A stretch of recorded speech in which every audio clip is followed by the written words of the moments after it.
the experience where you spent a bunch of money, like thousands of dollars, on an expensive course only to get in there and realize you had no help getting through this massive course? I don't know about you, but I certainly have, and I found it extremely frustrating and not motivating to get through the course. So if you are a life or business coach or a healer or a course creator who is looking for help to create a better experience for their students and get results from your online course, I've got you covered today with my 3 tips. So here is an overview of what I'm going to cover today. And at the very end, I'm going to answer 3 questions, actually 2 questions, no, 3 questions. All right. So tip number 1, and I'm going to go through this in detail later. I'm just going to give you a little overview, is all about onboarding experiences. You definitely need one of those. What you need to include in your program so that your students get the key concepts and can navigate through them better and you can interact with them, all right? And then what to ask your students for during your sessions so that you know how to improve your course and to help them get results, okay? Then when I'm done, I'm going to answer 3 questions that are questions I get all the time from my students in my Smart Simple Courses That Sell program. One is, what do I need to include in my onboarding sequence for my course? And why do I need to create a follow-up sequence for my course? Why do I need that? Okay, and I'm going to kind of give you tips on what you should include in there. And then, why is implementation so important? Why is it so important for my students to implement what I teach? And I'm going to give you some tips too on how to get them implementing from my own experience with my own students. All right. So before we dive into today's subject, I am going to just do a quick introduction for those of you who do not know who I am. I am Kristen Pogorski. I am a content expert, and I help my students and life and business coaches and healers create content for social media and for their courses so that they can get more leads, more customers, and scale their businesses without working longer hours. Now, I have been working with my clients and my students since 2014, creating online courses. So I've seen a lot. I've been around a lot.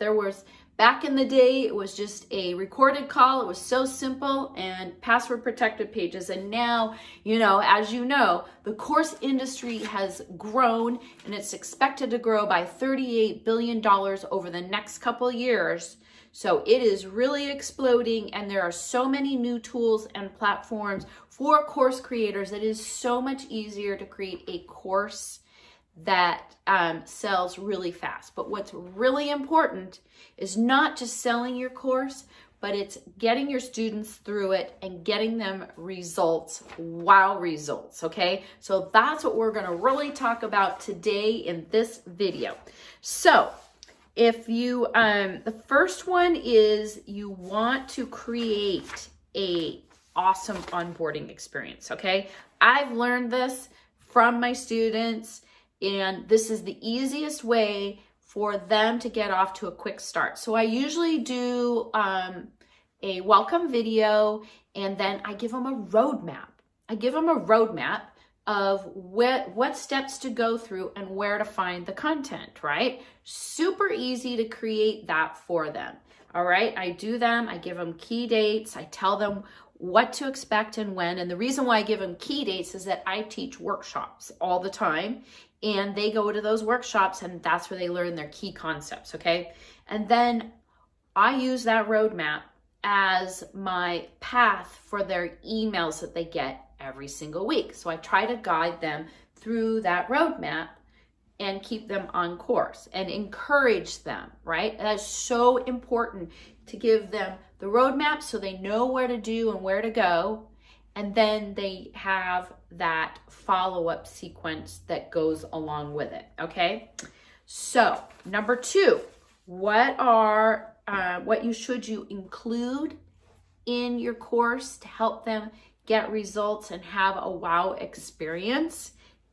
This is one thing that I've learned. I do workshops and live coaching sessions. Couple things. I love workshops because it helps me. I teach some of the same stuff and I walk them through it step by step in these workshops, and they get so much more out of the key concepts. Now, I don't teach everything in my course, just the key concepts that I know that they struggle with, and I do them quarterly, and they love it, and it gets them excited and learning, okay? That is key. Of course, coaching sessions, so important, both that and the live workshops, because not just for them to learn, but for me to learn from them and ask them questions, because that really dives into number 3 is asking your students for feedback. This is how you get better at what you do, improve your course, and even get them better results, okay? The other thing that I like to do is give them an implementation, and that is help them with their implementation. We're going to go through that in one of the questions later. But if you include that in your program, an opportunity to help them implement, it is huge, okay? So now you know pretty much the 3 steps. You want to have a great onboarding experience. You want to be all throughout the program. You want to be having live coaching sessions where they can come and ask your questions. I don't really teach during them, but that's what I use my workshops for. I use the workshops for the teaching part, okay? And then the third thing is when you're in your sessions, ask them questions, ask them for feedback, ask them what they need help with, and that will help you get them better results. You're going to have a better idea of what kinds of things you need to include in your program, because I already had an onboarding experience, but I made it even better because my 2 students told me they needed that roadmap. So I started out just with an onboarding sequence and a couple of emails. Then I created that roadmap, and I consistently show up every single week with an email that is helpful for them on how to keep moving through the course. And that has made all of the difference for them, okay? So if you need help creating your first course outline, I've got a mini training waiting for you. If you want to get it done using my milestone framework, the link is down below. It'll help you get your course outline out of your head on paper with all the steps in less than 30 minutes. So grab the link below. Okay, so let's dive into the first question. So question number 1 is, what do I need to include in my onboarding sequence for my course? Okay, so first thing I give them is immediately when they sign up, they get a sign up email. And in that email, I usually do a video kind of telling them welcome, what to expect, and where to go next. Then the next thing they're going to get after that is the roadmap. I direct them to go get the roadmap, a roadmap that tells them how to get through the course and so on and so forth, right? So that's pretty much, they get that immediately when they start. Then weekly, after that, I do emails, but I have a special onboarding. The first coaching session is all about onboarding, helping them navigate around it, how to find everything, how to use the roadmap, things like that. If you do those 3 things, you will have an amazing onboarding experience for your students, because the one thing you want them to do is to get in there and start taking advantage or learning all your stuff. You want them to get in there and start learning. So many people buy courses and never work on them, okay? Or they might get into it a month or so and fall behind. So that's why it's always good to give them opportunities to come work with you, implement things like that, so that they can keep moving ahead and they don't feel behind, okay? And don't try to give it to them at smaller pieces and avoid giving them too much all at once, right? They will love you for that. The easier it is to start getting results faster, the better experience that they're going to get and the more motivated they're going to be to finish your course. Okay, number 2, why do I need to create a follow-up sequence for my online course? Okay, so the first one is it keeps you top of mind, keeps your course top of mind, keeps you top of mind with them so that they're more motivated to keep working on the course, okay? That is number 1. Number 2, it encourages them because you might get frustrated. You never know where they're going to be, right, in the course. So that's why the weekly kind of email, checking in, giving them, reminding them, oh, you've got a coaching session, come to it, you're going to get your questions answered. Doesn't matter if any kind of encouragement is really good for them. And number 3, you kind of want to tell them what to do based on where they should be in the course and give them encouragement. It doesn't matter if you're behind, you've got time, right? So just keep them slow at first. And then as they build momentum in the course, you can push them a little bit faster. Okay, so that's it. So why is this is the other question that I get. Why is getting my students to implement so important as a course creator? Well, let me tell you the first one. Here is the biggest thing.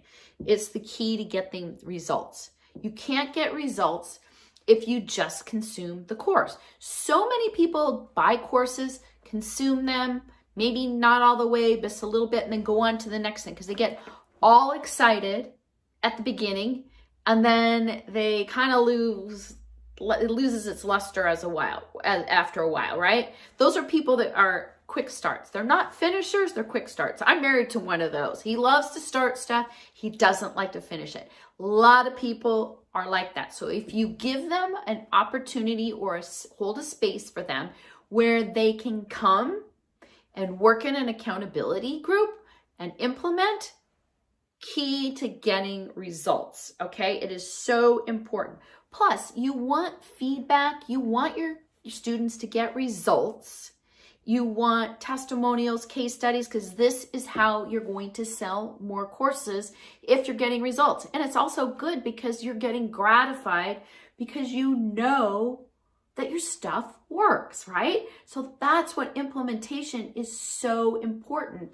And giving the space for it by having an implementation session or a focus work session makes it that much easier. And I've done that with my client, my students, and it's really helping them get through the course material, develop the muscles that they need to have so that they can transform themselves into content creators, because it's not necessarily a natural thing to do, right? And I tell them step by step how to do it is made all the difference. So if you can implement something like that so that your students implement in your course, you're going to get more people finishing your course and getting awesome results.